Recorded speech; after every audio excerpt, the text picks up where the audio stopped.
Tantor Audio, a division of Recorded Books, presents Social Justice for the Sensitive Soul: How to Change the World in Quiet Ways, by Dorcas Cheng-Tozun, narrated by Rebecca Lamb. Introduction. In a gentle way, you can shake the world. Mahatma Gandhi. In the late 19th century, a quiet, unassuming young man named Mohandas boarded a steamship to travel from his native India to England to study law. Being a lawyer hadn't been the 18-year-old's first choice, but his father had pressured him to pursue the profession. He decided to make the most of it, taking the chance to see another part of the world. But he struggled with culture shock from the moment he left his home country. On the steamship, after arriving in London, he was embarrassed by how differently he behaved and dressed. He just couldn't seem to find his place. In search of people to connect with, he joined the London Vegetarian Society and was elected a member of the executive committee. The law student faithfully attended every meeting, but, try as he might, he couldn't bring himself to speak. Everyone else seemed more articulate, more opinionated, and sharper in their thinking. But I was at a loss to know how to express myself. All the rest of the members appeared to me to be better informed than I, he reflected later. Then it often happened that just when I had mustered up courage to speak, a fresh subject would be started. This went on for a long time. It wasn't that he didn't have anything to say. Mohandas had plenty of thoughts. He just couldn't quite put them together and verbalize them on the spot. He tried different ways of participating and sharing his views. He would write his thoughts down before meetings. Sometimes, if reading his own words felt too difficult, he asked someone else to read them for him. When he did speak, he was prone to anxiety and losing his train of thought. On occasion, his body shook and his vision blurred. In the Vegetarian Society and elsewhere, he avoided large crowds, resisted small talk, and never gave impromptu remarks. Far later in life, this constitutional shyness, as he called it, which had been a source of shame and embarrassment in his younger days, became a distinct advantage that would shake the world. Its greatest benefit has been that it has taught me the economy of words, Mohandas said. I have naturally formed the habit of restraining my thoughts. It has allowed me to grow. It has helped me in my discernment of truth. Today, many would consider Mohandas's own descriptions of his shyness and introversion as evidence that he was highly sensitive. A highly sensitive person, or HSP, according to Dr. Elaine N. Aaron, the clinical psychologist who discovered this personality type and coined the term, can be recognized by these 4 traits: depth of processing, quicker to overstimulation, emotional reactivity, and sensing the subtle. Mohandas, the glossophobic of the London Vegetarian Society, needed longer than his colleagues to process his thoughts. He had an intense, visceral response to being the center of attention. He was highly attuned to any ridicule or impatience he might see in the eyes of his colleagues.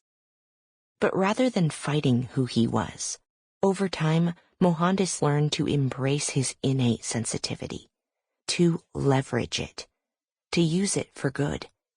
And in doing so, he changed the world.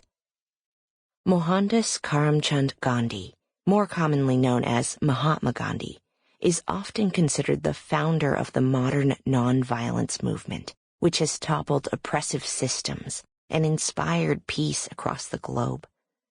His work and writings stirred other prominent social justice leaders, including Dr. Martin Luther King Jr., Nelson Mandela, and Cesar Chavez, to advocate for change through some of the methods of civil disobedience and non-violent resistance Gandhi employed.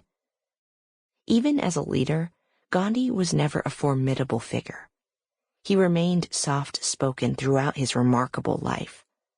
Much of the revolutionary change he brought about stemmed from a series of simple but powerful acts of resistance. Walking out of a courtroom that did not allow him to wear his turban, fasting, marching for 24 days, boycotting British-made products. He also spent long periods of time at his ashram in Ahmedabad, India, focused on prayer, fasting, meditation, and welcoming pilgrims. Gandhi could not have achieved and inspired all that he did without the gifts that typically accompany sensitivity: empathy, perception, study, observation, an innate connection to sadness, and an ability to bond with others at the core of who they are and what they need.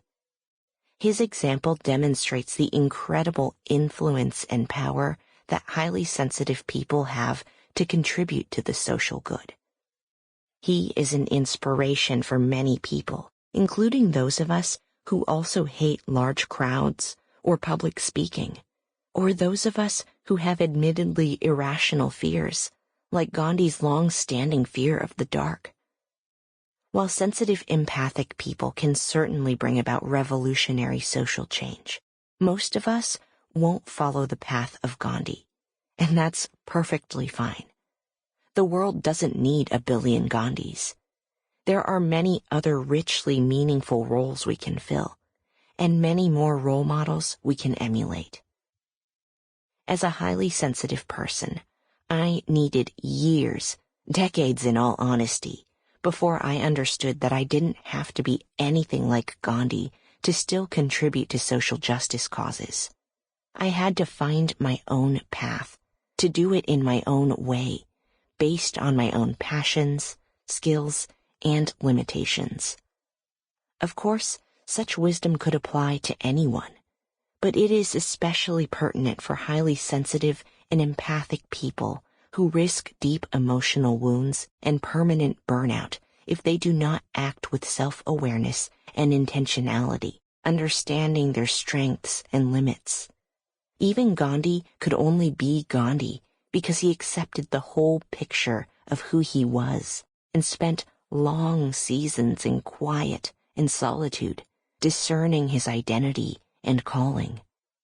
Fortunately, there are plenty of places and spaces for sensitive, empathic, quiet, and introverted change agents. We are collectively holding ourselves back if we fail to embrace the unique and wonderful gifts, talents, perspectives, ideas, approaches that sensitive people have to offer. With those gifts, sensitive people tend to go all in with social justice efforts, which inevitably puts our hearts on the line. As we do, we encounter historical forces, systemic forces, social forces, dogmatic forces, political forces, and individual forces that resist a more equitable distribution of rights, resources, power, and privilege.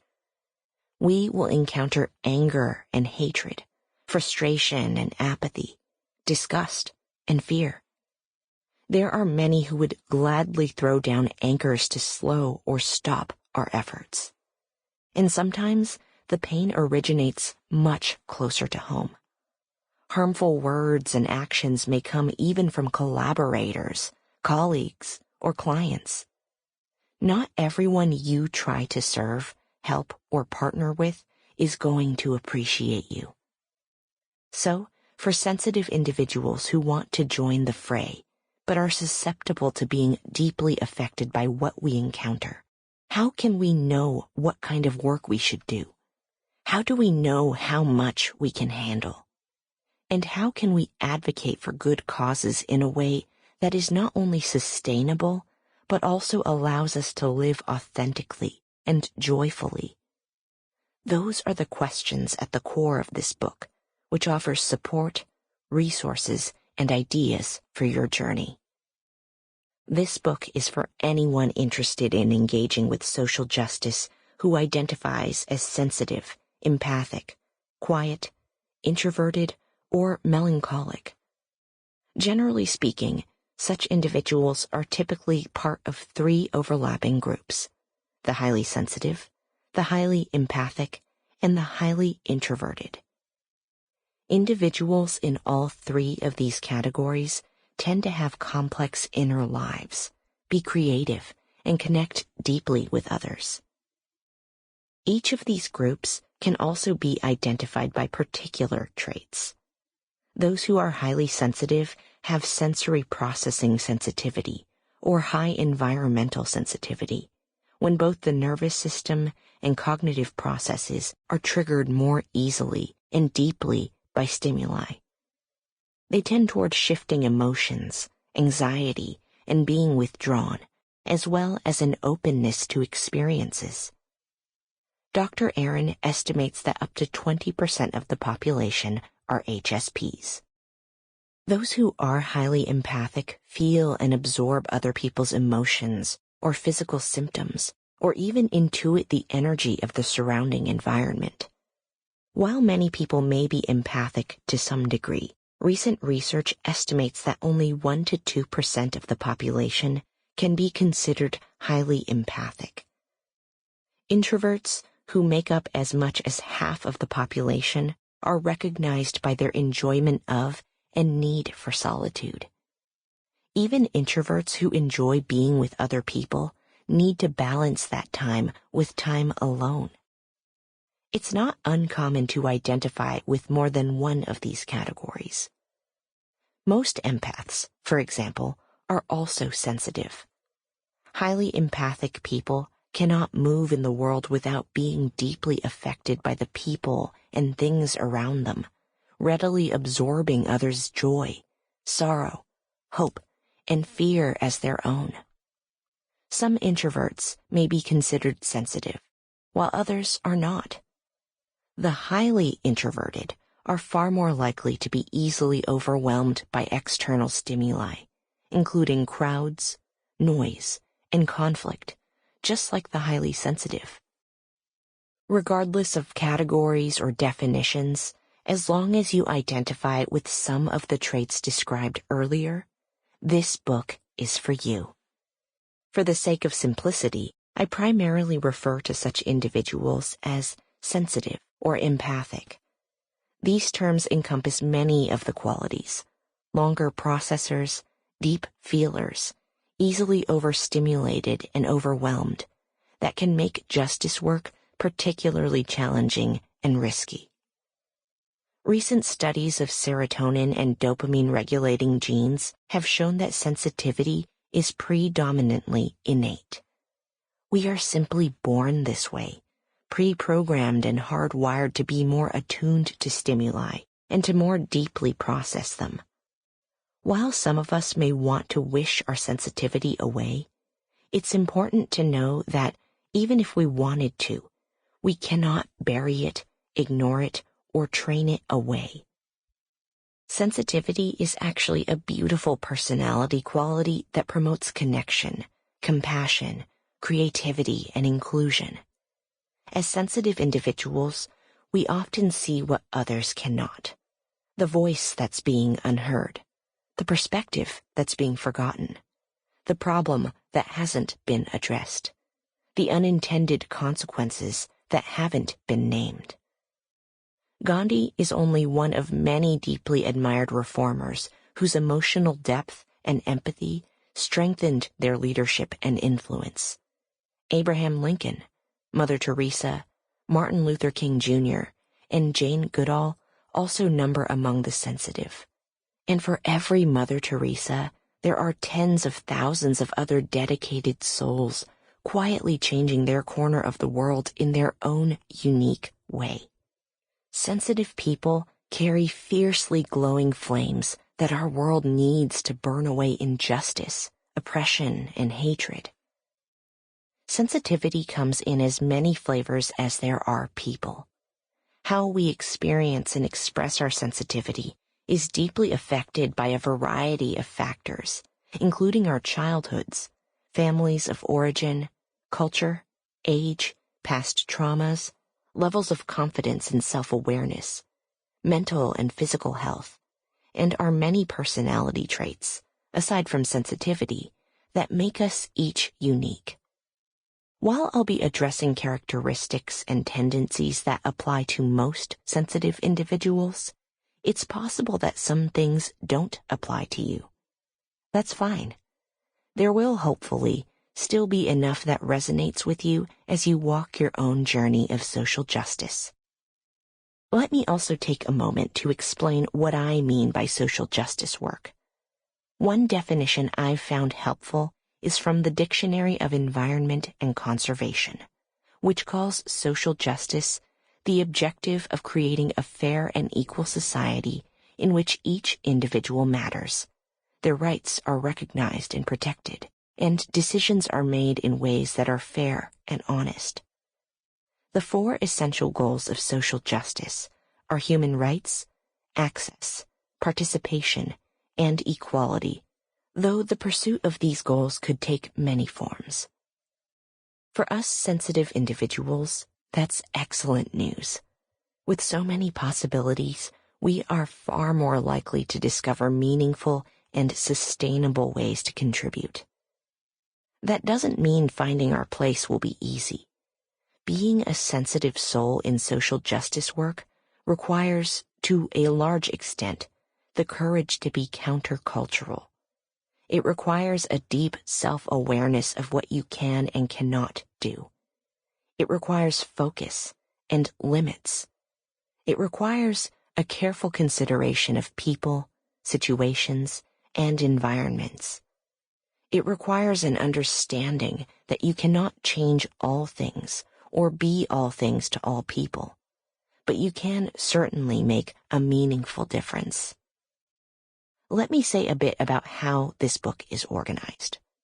The first of 3 sections explores the particular gifts and limitations of being a sensitive individual and how we might discover our place in the broader context of social justice efforts. The second section explores the various considerations to weigh when trying to find the right niche.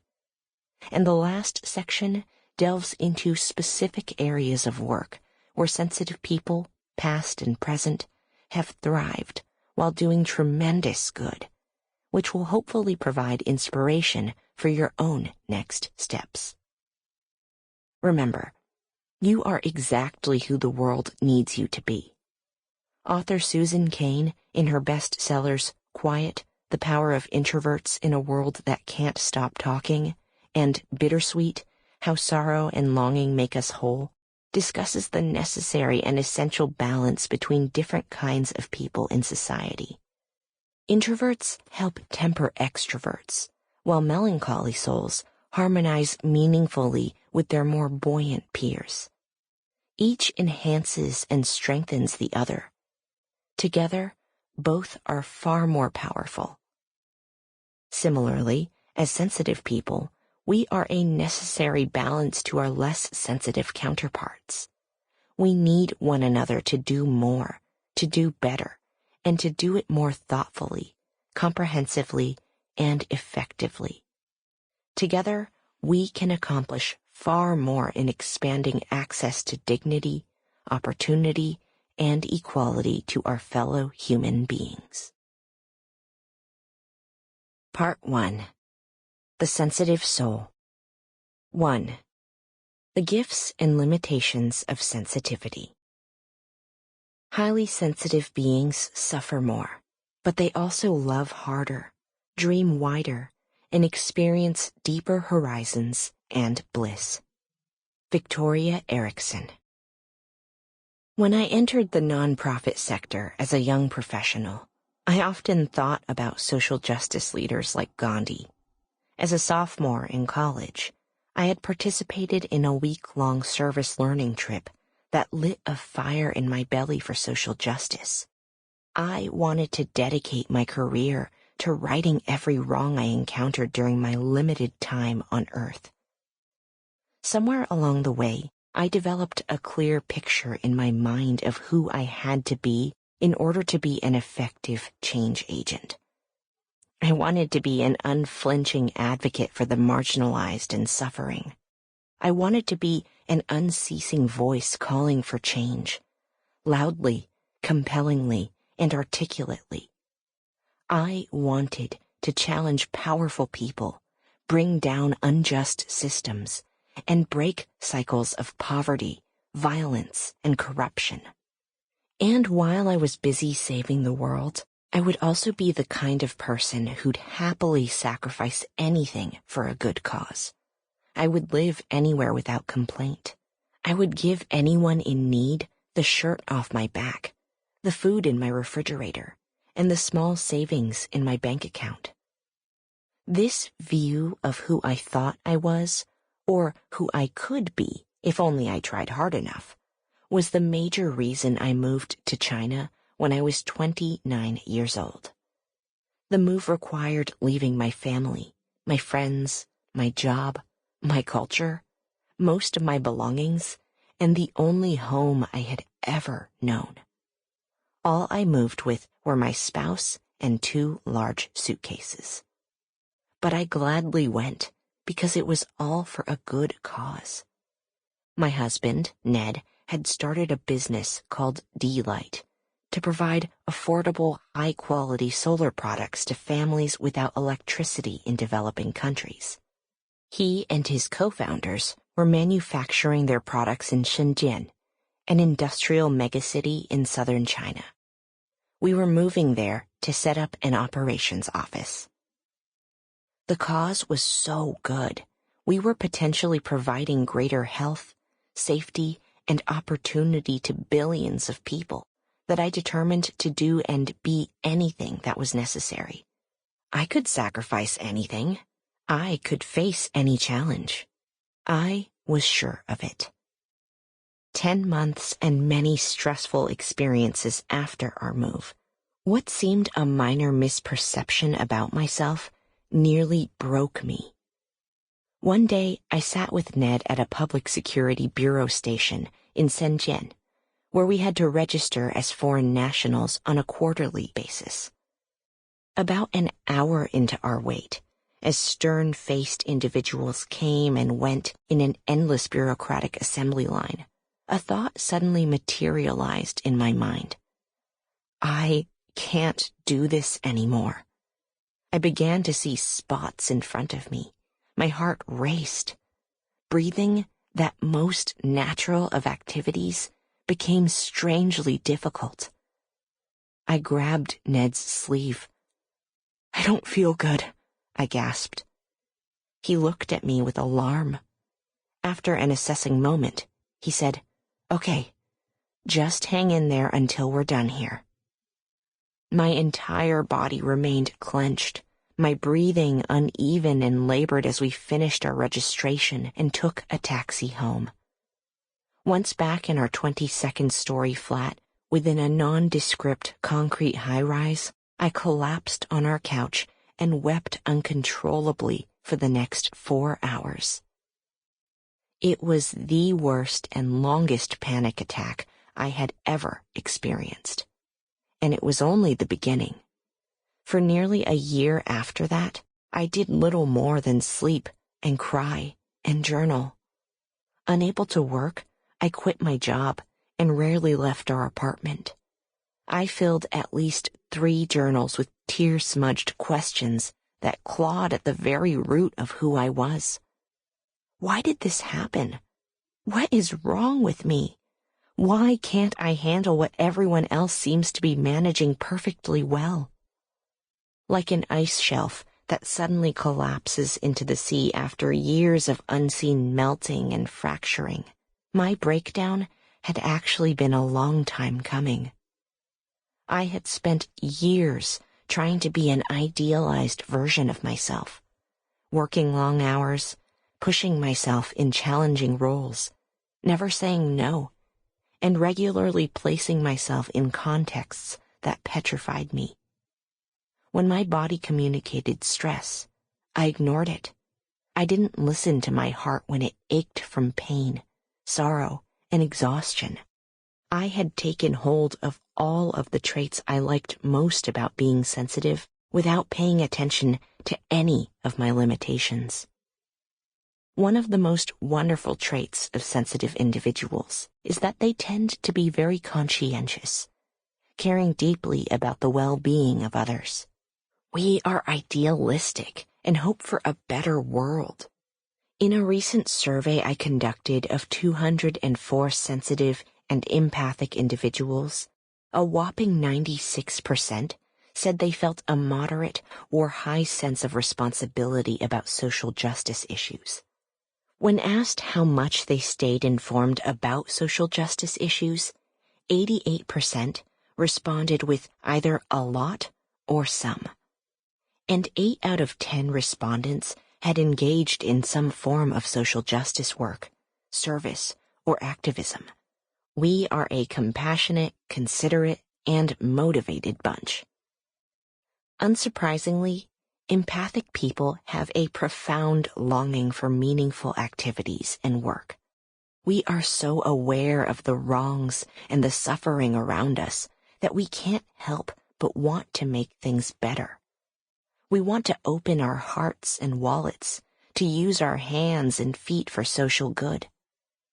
But that longing is a double-edged sword, potentially pushing us into roles and responsibilities that take a huge toll on us. To be a sensitive person whose heart beats for social justice is to be perpetually pulled between two poles. On one side is our love for goodness and justice, for equity and inclusiveness. But drawing us in another direction is our more limited tolerance for stress and stimulation, our tendency towards melancholy. We are weighed down far more by what we absorb from the people and environments around us, including the hardship and suffering we meet. Many things can begin to feel like just too much stress, too much noise, too much pressure, too much pain, too much conflict. And in the work of social justice, the stakes couldn't be higher. The outcome couldn't be more important. The opposing forces couldn't be more entrenched. We sensitives are aware of all of this, intuitively, emotionally, physically, and intellectually. We carry the burden of pushing for social change in our muscles and veins. Our brains are easily flooded with norepinephrine and cortisol when under stress. Our expansive hearts collect the anger, frustration, despair, sorrow, and grief that is infused throughout social justice work. And our neurons fire as we ruminate again and again over long periods of time about society's ills, possible solutions, our contributions, our mistakes, and how we can do better. These elements all make for an incredibly intense inner world that, if we allow it to, can churn within us every moment of every day. Add to that a social justice-related job, volunteer role, or moonlighting gig full of passion, hardship, and stress, a very intense external world, and you can see why the risk of burnout, exhaustion, depression, and anxiety would be extraordinarily high. In the nonprofit sector in the United States, there's already a burnout epidemic. According to a survey by organizational development consulting firm Opportunity Knox, as many as half of nonprofit employees are burned out or on the verge of burnout. A separate survey by Nonprofit HR found that 45% of nonprofit employees were planning to look for a different job in the next year, with nearly a quarter of those individuals looking to leave the nonprofit sector altogether. In the survey I conducted, about 6 out of 10 respondents said that they had burned out while engaged in social justice work. Among those, over 90% had burned out multiple times, with nearly 1/3 saying that they had burned out 5 or more times. Burnout, a term Sample complete. Ready to continue?